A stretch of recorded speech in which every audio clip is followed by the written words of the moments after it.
It was supposed to be a summer of discontent for British retailers. With real wages stagnating, mortgage rates rising, and the aftershocks of double-digit inflation still rattling the economy, many predicted a prolonged slump in consumer spending. Yet the latest data suggests that the resilience of the British shopper should not be underestimated. The British Retail Consortium and KPMG's monthly report brought modestly reassuring news last Tuesday. Retail sales grew by a muted but respectable 0.5% year-on-year in July, recovering from June's 0.2% decline. While well below last July's 1.5% increase, this uptick defied expectations of a continued spending squeeze. Those of us who have watched Britain's shoppers navigate economic storms over the decades know better than to be surprised by their fortitude. From the austerity of the postwar years to the recessions and inflationary bouts of more recent times, households have consistently demonstrated a remarkable capacity to keep spending through tough periods when prudence would seem to dictate retrenchment.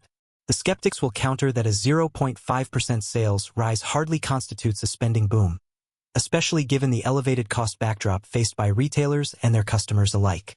Linda Ellett, KPMG's head of consumer and retail, cautioned that this modest growth is likely much less than retailers were hoping for. With households straining to absorb higher mortgage and rental costs, spending has been concentrated on essentials rather than discretionary luxuries. But seasoned observers will recognize in this very comment the perennial phenomenon of the resourceful British shopper finding ways to indulge in small treats and affordable luxuries even amid broader belt-tightening. The resurgence in summer apparel and health and beauty product purchases speaks to this time-honored ritual of economizing in some areas to free up funds for occasional splurges in others. This duality, financial prudence blended with strategic indulgences, has long been the hallmark of British consumer behavior, a balanced psyche honed by centuries of economic vicissitudes. It is embodied in the very notion of a bit of summer cheer, even as clouds of austerity loom, an understated defiance that has helped weather innumerable storms.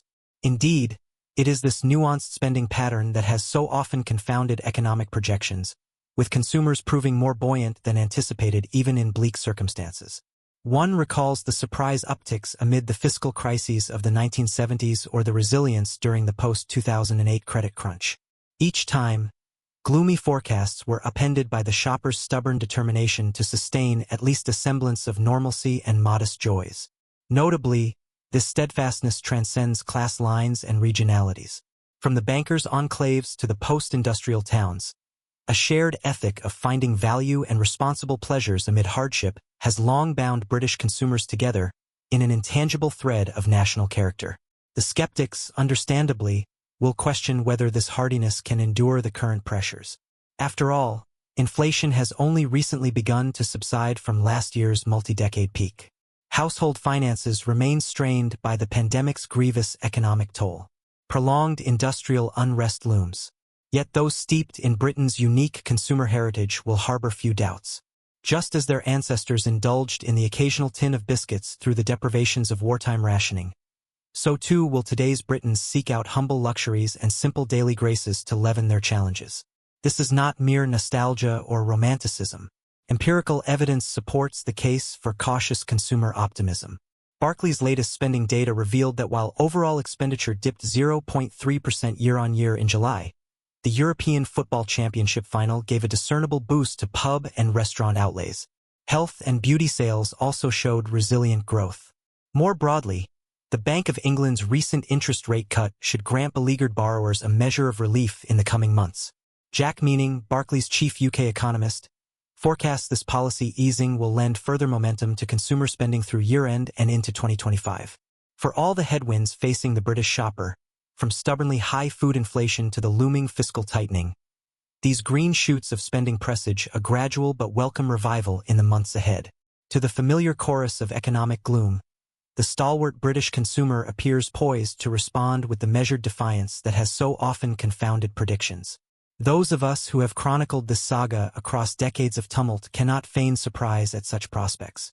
Time and again, we have borne witness as households weathered squalls fiercer than today's troubles by drawing from that peculiarly British reserve of stubborn optimism and judicious self-indulgence.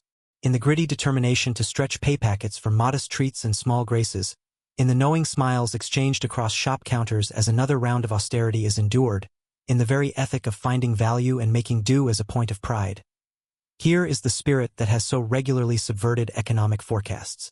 Skeptics may dismiss this as merely anecdotal, rooted more in nostalgia and muddled preconceptions than hard data.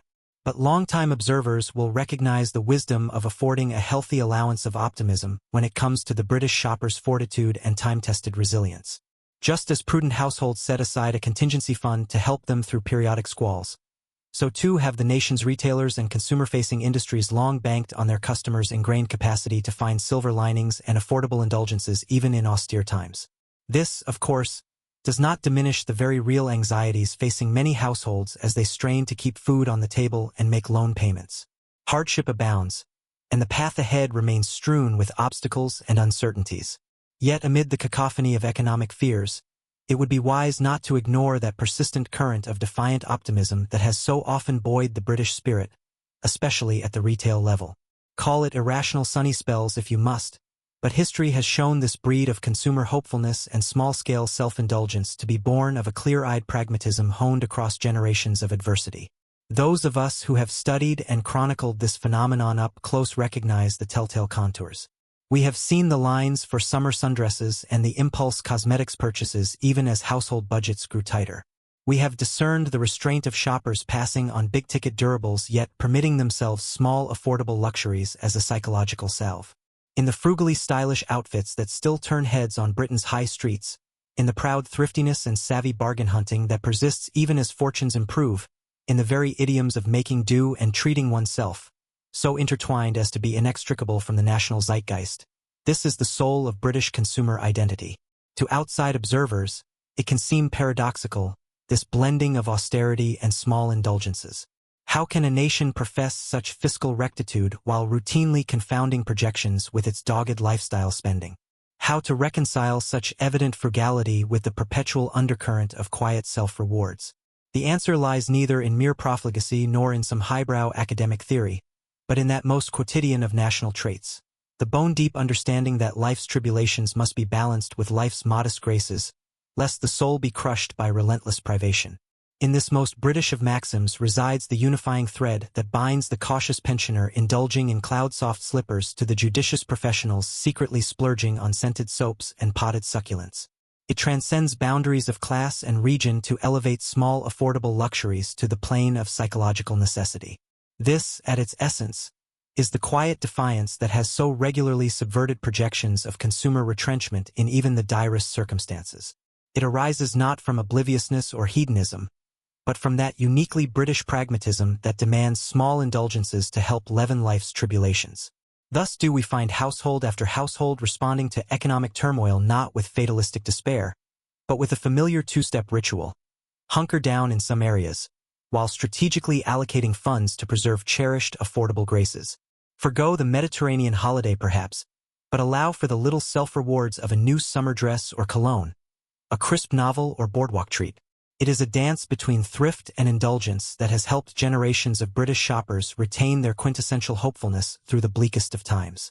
For all their vaunted reserve, it would be a grave mistake to interpret such consumer steadfastness as grim stoicism. Quite the opposite, it bespeaks a hardiness of spirit, an understanding that life's austerities must be leavened with modest joys lest the soul grow embittered. This ethos has deep roots in Britain's collective psyche, an outgrowth of the manifold economic trials the nation has endured and ultimately transcended over centuries.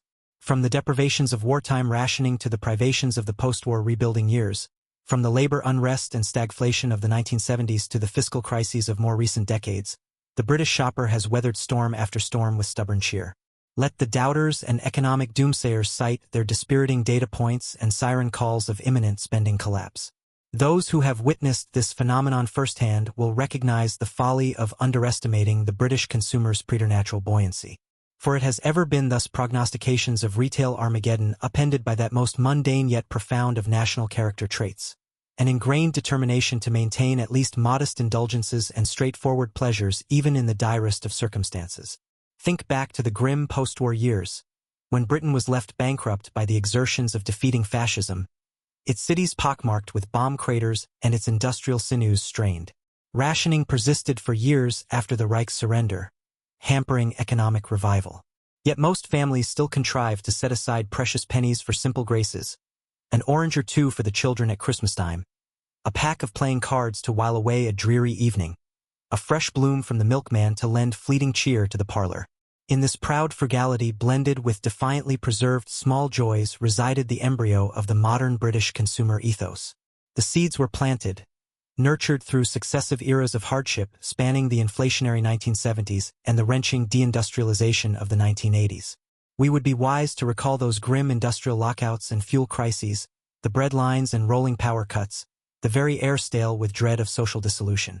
Yet gaze beyond the newsreels of urban unrest and you would have discerned quieter rituals playing out, families still conveying to find funds for a seaside day trip or cinema excursion, no matter how modest their means. For the judicious British shopper understood, with a perspicacity honed by ancestral experience, that absolute deprivation is the predecessor to despair, but small affordable indulgences are the buttresses of enduring hope. So too in the more recent upheavals weathered with remarkable fortitude. During the bleak years following the 2008 financial crisis and subsequent wage stagnation, British households absorbed punishing austerity with surprising resilience. Purchasing power was ravaged and job prospects for young graduates looked increasingly bleak. Yet high street spending was undergirded by that age-old consumer mantra of economizing in some areas to sustain minor self-treats in others. In the defiant splashes of lipstick and fragrance wafting through struggling city centers, in the gaily colored accessories enlivening dreary office attire, in the patiently queued lines for affordable patisserie indulgences, Britain's consumers were giving voice to their ingrained identity.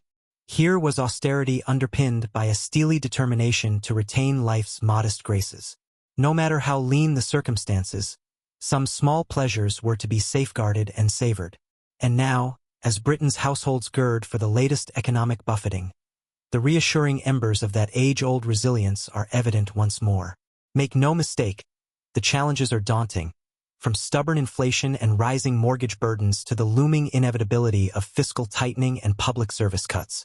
Yet in that muted 0.5% uptick in July retail sales, in the splashes of summer apparel and beauty indulgences discernible amid the overall spending stasis, the unmistakable outlines of British consumer hopefulness can be glimpsed. Even as broader spending patterns remain restrained, the nation's shoppers are finding strategic ways to preserve affordable treats aligned with the changing seasons.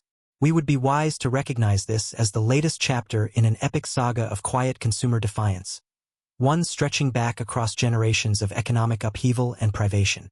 For the British shopper's stubbornness does not arise from obliviousness or bacchanalia, but from that distinct strain of pragmatic resilience that has so regularly subverted the economic models.